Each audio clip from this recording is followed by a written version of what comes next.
Exercícios complementares da aula 2.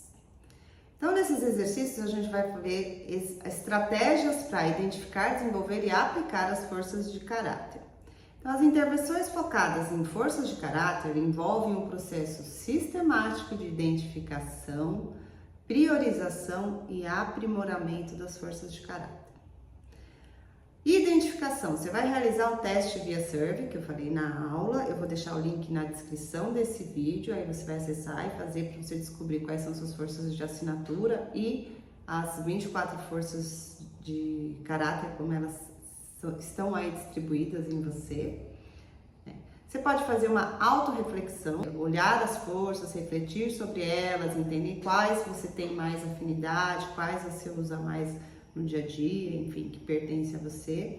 Você pode pedir um feedback de terceiros, você pode perguntar para as pessoas, e é muito rico, é muito legal esse exercício, você perguntar para as pessoas sobre como elas percebem, né, sobre você, sobre a sua identidade, né, quais qualidades elas apreciam em você.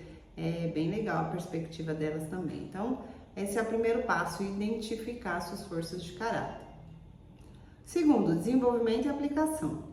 Ter consciência diária das forças. Então, você pode registrar num diário as atividades, emoções e as forças de caráter utilizadas em diferentes situações. Isso aumenta a autoconsciência e a capacidade de reconhecer o uso dessas forças no seu dia a dia. Regulação das forças. Analise o uso, né? Como você utiliza essas forças. Está excessivo? Está em superutilização? Ou está insuficiente? Está em subutilização?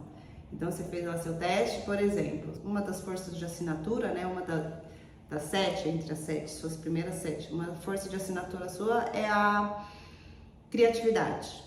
Mas aí você não está se percebendo muito criativo, está em subutilização. Então, essa é a avaliação. Você vai regular isso, né? Você vai buscar regular a sua criatividade, motivar isso, porque isso existe em você, né? Tá aí adormecido. Desenvolver uma mentalidade de crescimento. Então, você vai adotar a crença de que habilidades podem ser desenvolvidas através da dedicação e trabalho duro. Então, vendo os desafios como oportunidades de crescimento em vez de obstáculos. Então, é aprender com as falhas, que é o quê? Cultivar uma atitude positiva diante das falhas, entendendo que faz parte da vida e adotando uma postura do quê? De crescimento, né? De entender que os erros acontecem e que você pode, ao corrigir esse erro, você tanto vai ter a oportunidade de crescer, como você vai aprender uma nova estratégia para que aquilo não aconteça, né? Para que aquilo não se repita no futuro. Então, de uma forma ou de outra, isso te engrandece, né? Isso faz com que você cresça. E prática de mindfulness, né? É utilizar a atenção plena para elevar a consciência do uso dessa força, para você entender como que ela funciona em você. As práticas de pausas conscientes e exercícios de respiração podem criar um espaço entre o impulso e a ação.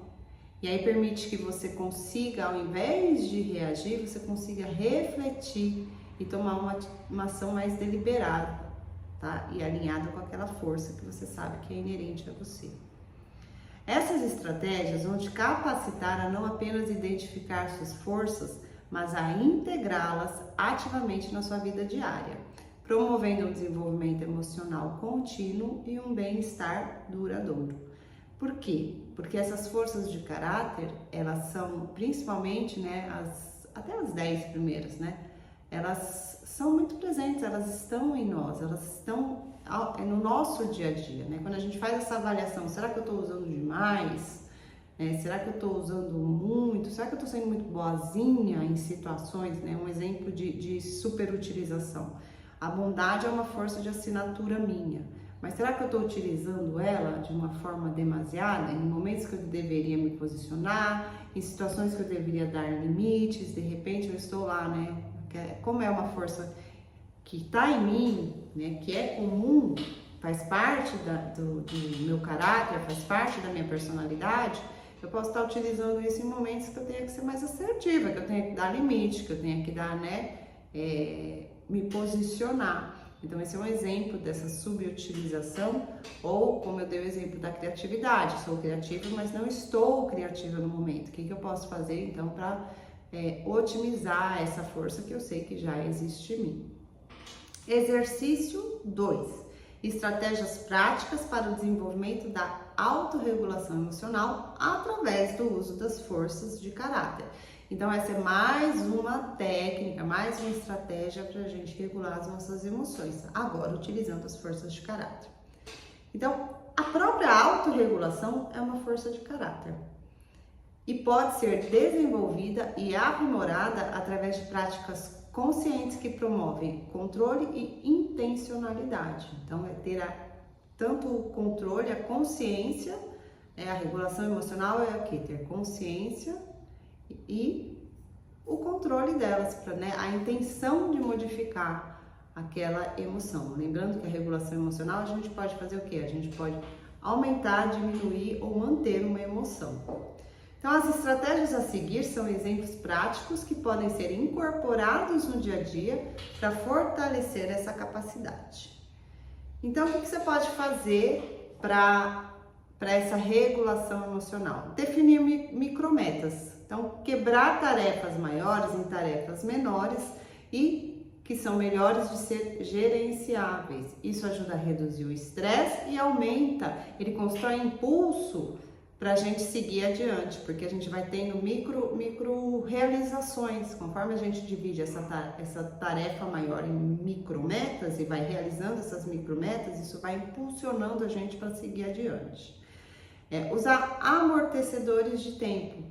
Então, inserir pequenas, breves pausas antes de responder a gatilhos emocionais, que é a questão da prática do mindfulness, por exemplo, Respirar. Quem nunca ouviu? Eu ouvia muito do meu pai, Conta até 10 antes de responder algo que tira a gente do sério, Então, isso permite construir esse controle e essa consistência emocional, criando um espaço para a gente refletir. Monitorar padrões de comportamento. Então, ficar atento, manter um registro onde a minha autorregulação, que é uma força, é forte e onde ela se enfraquece, onde ela fica esgotada. Então, onde é mais fácil eu me autorregular, em que ambientes é mais difícil eu me autorregular.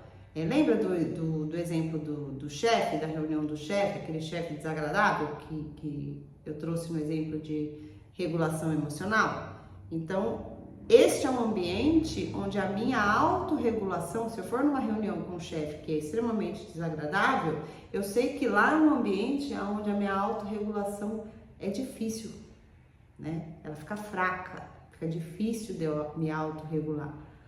Então, criar esse registro de situações onde é mais fácil, com que pessoas você consegue, por exemplo, se posicionar, dar limites, em que situações e pessoas é mais difícil para você. Criar o registro disso, Praticar transições conscientes. Então, é a questão de usar, respirações breves entre tarefas. Isso faz o quê? Redefine a nossa atenção, a nossa energia, Lembra que a gente está saindo do piloto automático, a gente está começando a ter uma vida com maior consciência. Tanto maior consciência do nosso mundo interno, para gerir ele de uma forma mais inteligente, quanto isso também reverbera para o mundo exterior. Então, ter esses momentos de pausa, Praticar transições conscientes, momentos de respiração entre uma tarefa e outra, momentos de descarga, A gente precisa desses momentos de descarga. Criar pistas, lembretes visuais ou físicos podem ser estratégias de ancoragem para redirecionar impulsos para escolhas mais ponderadas e intencionais. Reenquadrar pensamentos negativos, então, em vez de se deixar levar, a gente chama isso de mente de macaco, na neurociência. Às vezes a gente entra num padrão de pensamento, aquilo de repente você vai conectando uma coisa com a outra, tudo negativo. Quando a gente faz um reenquadramento desses pensamentos, em vez da gente deixar se levar por essa mente, de macaco, por pensamentos catastróficos, a gente foca em outro lado da situação, né? Lembra da contra-autorregulação? É exatamente isso. Aceitação e mindfulness. Então, em momentos de estresse intenso, praticar a aceitação e atenção plena. Então, lembra, estou sentindo essa emoção, está acontecendo isso, mas eu vou respirar, eu vou me acalmar, para que eu possa dar uma resposta consciente ao invés de reagir. Isso faz então a gente expressar emoções construtivamente.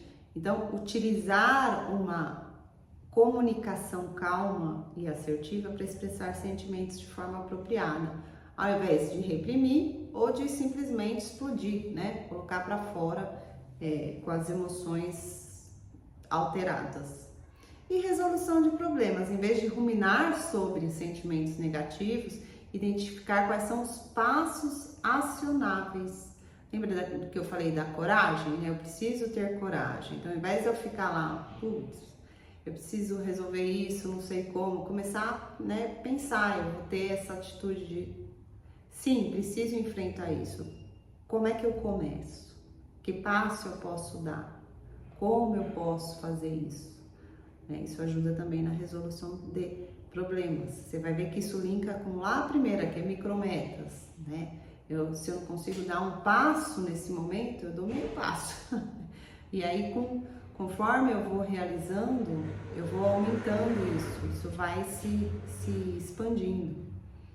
Então, essas práticas, embora sejam simples, elas são muito importantes para a autorregulação, tá? Exemplos de estratégias para o desenvolvimento da autorregulação emocional. Aí aqui eu não vou falar, porque senão vai ficar muito grande aqui, mas tá lá no exercício, você pode acessar o exercício também aqui nessa aula, tá bom? Isso aqui vai ajudar vocês a associar o quê? Ela vai associar a estratégia, a descrição e a força de caráter que é utilizada. Por exemplo, definir micrometas, que a gente falou. Qual que é o mecanismo? Quebrar tarefas maiores em etapas menores para reduzir o estresse e aumentar o nosso impulso, né? Aumentar a nossa motivação. Quais são as forças de caráter relacionadas? Persistência, prudência, esperança. Vejam esse quadro com bastante atenção, porque vai ajudar vocês a linkar isso, essa questão da força de caráter, né? Como que ela atua na nossa vida. É um quadro bem bacana para trazer essa consciência para vocês. Exercício 3, prática, consciência da força. Você vai fazer o seu teste, para saber como são as suas forças. Você vai escolher 5 das suas maiores forças, vai identificar um momento no passado recente, tá? Não é naquele passado lá emocional, é recente, repassado que você já usou. Que você tem ativado uma dessas 5 forças. E você vai descrever como você utilizou essa força. Isso é para quê? Para você ganhar consciência, ganhar intimidade da força em você, como você utiliza essa força. Exercício 4. Prática, aplicando as forças sob estresse. Então, você vai identificar um elemento estressante atual. Não pega nada que te tira muito do prumo, né? Porque a gente está aprendendo. E pega uma coisa que te tire do foco, mas que não seja tão... que te faça muito mal, sabe? Que seja mais leve. Escolha uma força dentre as suas maiores 10 que você deseja aplicar. Escolha uma que te passe a sensação de energia, não aquela que você acha que devia estar usando. Por exemplo, eu estou com um problema no meu relacionamento, eu preciso conversar com o meu companheiro, com a minha companheira. Mas, então, que força que eu tenho lá? Eu sei que eu tenho a coragem. Eu tenho que usar de coragem, eu tenho que chegar lá. Então, na minha cabeça é a coragem, mas de repente não seja a coragem, de repente seja a prudência, a empatia, de repente não é o que você pensa, tá bom? É o que cabe, o que funcionaria melhor, independente de você achar que eu vou lá falar tudo que eu tenho que falar. Será que você vai ter resultado? É nesse sentido. Comprometa-se a praticar essa força um pouco todos os dias pelos 7 dias. Então, você escolheu lá uma força dentre as 10, né, que você tem, dentre as 10 maiores que você tem, você vai usar ela na sua semana para você identificar mais uma vez. A gente está criando o quê? Intimidade com a força. Lembre-se a cada dia como você utilizou e qual benefício aumentou. Aí você pode repetir isso no final de 7 dias e você escolher uma nova força para trabalhar depois, tá bom? Exercício 5, pausas pensadas com forças. Então, 1, identifique um elemento estressante por vir. Respire fundo de 8 a 10 vezes e ao final da respiração de conscientização, pergunte-se: qual força eu irei usar nessa situação? Exercício 6, as forças e os relacionamentos. Então, considere um relacionamento que você gostaria de melhorar, pode ser no trabalho, pode ser em casa, e conscientemente comece a direcionar essa força para aquela pessoa.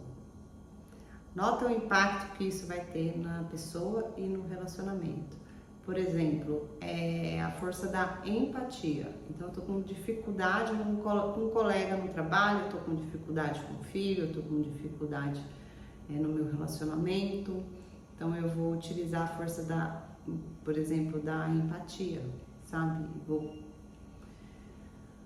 mandar essa força vibrar, mandar essa força para essa pessoa.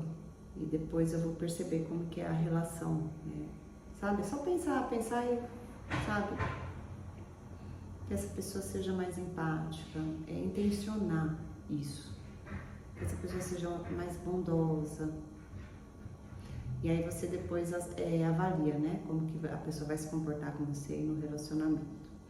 Tá bom? Então esses foram os exercícios da aula 2. Boa prática!